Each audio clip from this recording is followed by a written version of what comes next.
Tamil Nadu assembly ఎన్నికల్లో TVK అభ్యర్థి కేవలం ఒక్క ఓటుతో గెలిచిన సంఘటన చోటు చేసుకుంది. తిరుపత్తూరులో ఒక్క ఓటు తేడాతో డీఎంకే అభ్యర్థి పెరియకప్పురం మీద టీవీకే అభ్యర్థి శ్రీనివాస్ సేతుపతి విజయం సాధించారు.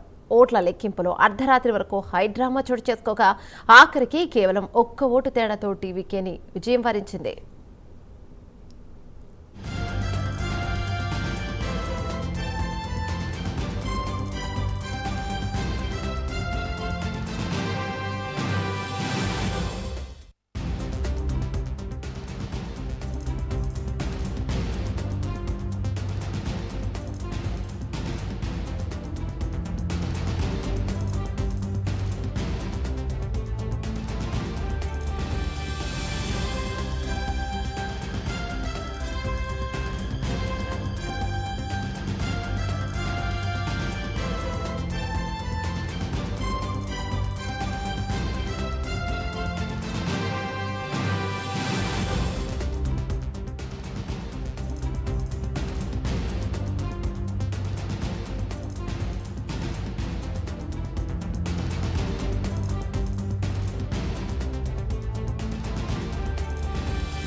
తమిళనాడు అసెంబ్లీ ఎన్నికల్లో టీవీకే అభ్యర్థి కేవలం ఒక్క ఓటుతో గెలిచిన సంఘటన చోటు చేసుకుంది. తిరుపతిలో ఒక్క ఓటు తేడాతో డీఎంకే అభ్యర్థి పెరియకరుప్పన్ మీద టీవీకే అభ్యర్థి శ్రీనివాస్ సేతుపతి విజయాన్ని సాధించారు.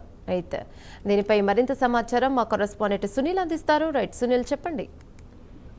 రైట్ యమున, మొత్తం మీద ఏదైతే తమిళనాడు ఎన్నికల ఫలితాలపై చాలా ఉత్కంఠ నెలకొన్న నేపథ్యంలో నిన్న జరిగినటువంటి అనూహ్య సంఘటన చాలా విచిత్రమైందని చెప్పొచ్చు. ఎందుకంటే ఒక్క ఓటు తేడాతో టీవీకే అభ్యర్థి అంటే తమిళ వెట్రి కళగం అభ్యర్థి శ్రీనివాస సేతుపతి ఒక అద్భుత విజయాన్ని అందుకున్న పరిస్థితి ఉంది. ఎందుకంటే డిఎంకే అభ్యర్థి సీనియర్ నేత పెరియకరుప్పనపై కేవలం ఒక్క ఓటు తేడాతో ఆయన గెలుపొందిన పరిస్థితి. అంటే దీనికి సంబంధించి నిన్న పలుమార్లు రీకౌంటింగ్ చేసినప్పటికీ, అంటే నిన్న అర్ధరాత్రి వరకు ఈ కౌంటింగ్ నిర్వహించిన పరిస్థితి ఉంది. ఎందుకంటే ఒక్క ఓటుతో ఎలా గెలుస్తాడు అనే విధానం అయితే పూర్తి స్థాయిలో కౌంటింగ్ ప్రారంభమైనప్పటి నుంచి ఈ ఇద్దరు అభ్యర్థులకు సంబంధించి మధ్య ఓట్ల ఆధిక్యం దోబూచులాడిందని చెప్పొచ్చు. ఎందుకంటే చివరి రౌండ్ ముగిసేసరికి ఇద్దరి మధ్య తేడా కేవలం అత్యల్పం ఉండడంతో అధికారులు రీకౌంటింగ్ నిర్వహించారు. తుది దశ ఫలితము శ్రీనివాస సేతుకే ఏదైతే ఒక్క ఓటు ఆధిక్యం లభించినట్లు ఎన్నికల అధికారులు అయితే రాత్రి ప్రకటించడంతో ఒక్కసారిగా రాష్ట్రంతా అవాక్కైన పరిస్థితి ఉంది. ఎందుకంటే ఒక్క ఓటు మెజారిటీతో శ్రీనివాస సేతుపతి విజేతగా నిలిచినట్లు అధికారులు తెలపడంతో ఇటు ఒక సామాన్య ఓటరు వేసే ఓటు ప్రజాస్వామ్యంలో ఎంతటి కీలక మార్పును తీసుకురాగలదో ఈ ఫలితం నిరూపించిందని చెప్పి విశ్లేషకులు కూడా అభిప్రాయపడుతున్న పరిస్థితి ఉందని చెప్పచ్చు. ఎందుకంటే కేవలం ఒక్క ఓటు తేడాతో తమ అభ్యర్థి గెలవడంతో టీవీకే కార్యకర్తలు సంబరాల్లో మునిగిపోయిన పరిస్థితి ఉంది. ఎందుకంటే గతంలో ఎప్పుడూ లేని విధం ఒక్క ఓటు కదా అని నిర్లక్ష్యం చేయకూడదని, ముఖ్యంగా ఆ ఒక్క ఓటే ఉందని చెప్పడానికి ఇదే నిదర్శనం అని చెప్పచ్చు. ఎందుకంటే ముఖ్యంగా మరోవైపు ఆ డిఎంకేకి సంబంధించినటువంటి వాళ్ళు ఒకటే మాట అంటున్నారు, అతి తక్కువ తేడా ఓటమి పాలవడంతో పూర్తిగా వాళ్ళ డిఎంకే శ్రేణులంతా విస్మయం వ్యక్తం చేస్తున్న పరిస్థితి. ఎందుకంటే గతంలో ఎప్పుడూ లేని విధంగా,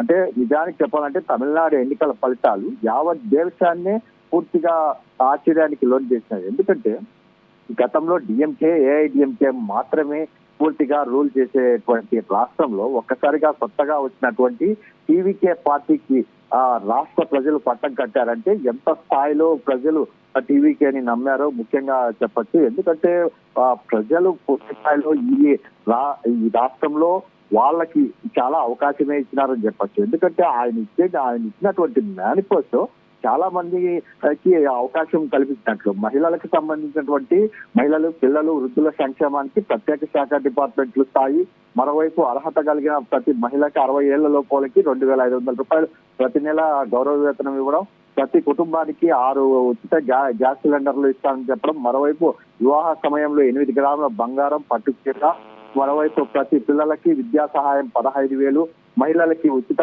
బస్సు ప్రయాణం, పబ్లిక్ వెహికల్స్ కి సంబంధించి పానిక్ బటన్స్ మధ్య భద్రతకు సంబంధించి మహిళల భద్రత కోసం ప్రత్యేక ఏర్పాట్లు చేయడం, ముఖ్యంగా ప్రతి మహిళకు ఉచిత శానిటరీ ప్యాడ్ ఇవ్వడం, మరోవైపు ఎస్ఎస్జి మహిళలకి రుణాల 5 లక్షల రూపాయలు దానికి సంబంధించి చెప్పడం, మరోవైపు ప్రతి శిశువు కంటే పుట్టిన ప్రతి శిశువుకి గోల్డ్ రింగ్ ఒక బేబీ కిట్ ఇచ్చే విధంగా రాష్ట్ర ప్రభుత్వం ఆ నేపథ్యంలో టీవీకే అని నమ్మినారు కాబట్టి పూర్తి స్థాయిలో ప్రజలు ఓటు వేశారు. ఈ నేపథ్యంలోనే ఈ రోజు టీవీకే ఒక్క ఓటు